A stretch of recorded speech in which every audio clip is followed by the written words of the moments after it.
Diplomasi di ambang krisis, delegasi AS, dan Iran gelar perundingan intensif di Oman. MUSCAT, Oman. Di bawah pengamanan ketat dan mediasi dari Kesultanan Oman, delegasi tingkat tinggi dari Amerika Serikat dan Iran dilaporkan telah menyelesaikan putaran pertama negosiasi darurat pada Sabtu, 7/2. Pertemuan ini menjadi upaya diplomatik paling signifikan tahun ini guna meredakan ketegangan militer yang kian memuncak di Timur Tengah. Titik terang di tengah kebuntuan.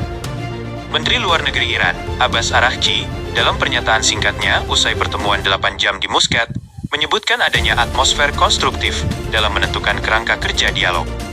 Meskipun dilakukan secara tidak langsung melalui mediator, kehadiran pejabat senior dari kedua belah pihak menandakan keseriusan untuk menghindari konflik terbuka.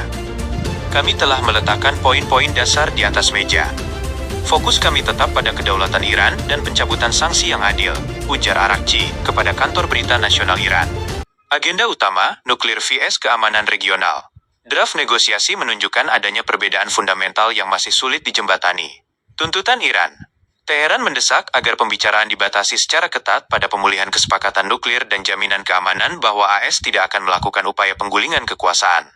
Syarat Amerika Serikat, pihak AS yang diwakili oleh tim negosiasi khusus termasuk Steve Witkoff, mendorong grand bargain yang lebih luas. Hal ini mencakup penghentian total pengayaan uranium tingkat tinggi dan pembatasan pengembangan rudal balistik Iran. Bayang-bayang militer, perundingan ini berlangsung di tengah situasi lapangan yang sangat cair. Hanya beberapa jam sebelum pertemuan dimulai, AS memperkuat kehadiran armada lautnya di Teluk, sementara Iran terus menyiagakan sistem pertahanan udaranya. Analis menilai bahwa keberhasilan perundingan di Oman akan menjadi penentu apakah kawasan tersebut akan masuk ke dalam deeskalasi atau jatuh ke dalam konfrontasi militer skala penuh. Langkah selanjutnya, kedua delegasi dijadwalkan untuk berkonsultasi dengan ibu kota masing-masing sebelum melanjutkan putaran kedua yang direncanakan berlangsung awal pekan depan. Dunia internasional, terutama sekutu-sekutu di Eropa dan Teluk, kini menanti apakah saluran Muscat ini mampu menghasilkan kesepakatan tertulis yang konkret. Kontributor, Laporan Berita Internasional, tanggal 7 Februari tahun 2026.